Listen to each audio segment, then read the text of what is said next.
Assalamualaikum warahmatullahi wabarakatuh.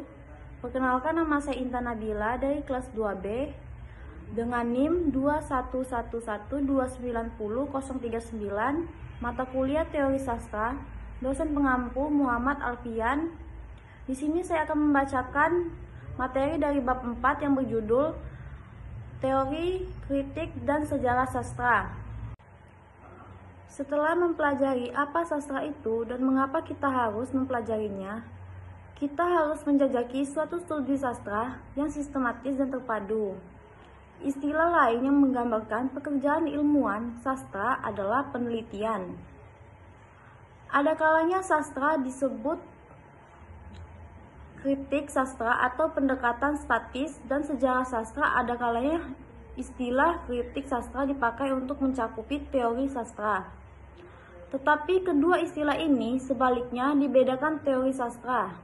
Jelas hanya dapat disusun berdasarkan studi langsung terhadap karya sastra yang ada.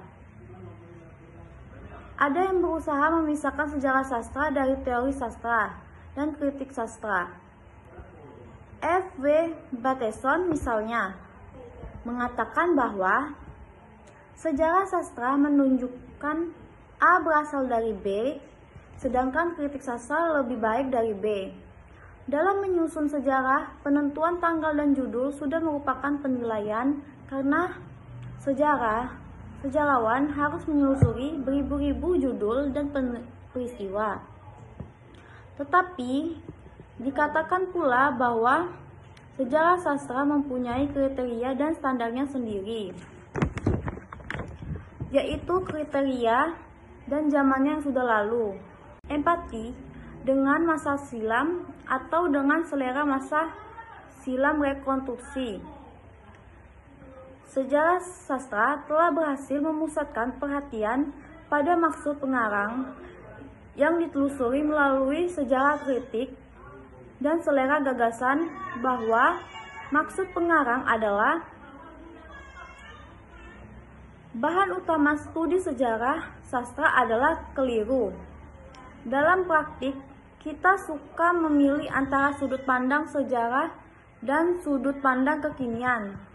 Kita perlu mengaitkan karya sastra dengan nilai zamannya dengan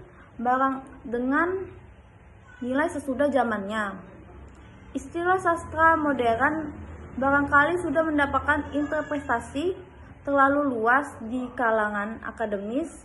Karya sastra tidak dapat ditelaah, diuraikan kekasannya dan nilai tanpa dukungan nilai prinsip sastra. Kritik yang tidak dibekali ilmu pengetahuan sejarah yang cukup cenderung membuat kebaikan yang sembrono atau berpuas diri dengan pengalamannya dengan membaca dan bertualang di antara mahakarya penerapan modern akan memberikan perspektif baru pada maksud puisi Anglo-Sekon atau puisi lirik abadi pertengahan yang kaya. Abad pertengahan yang kaya. Mungkin itu saja materi dari bab 4 yang saya sampaikan. Lebih dan kurangnya saya mohon maaf. Wassalamualaikum warahmatullahi wabarakatuh.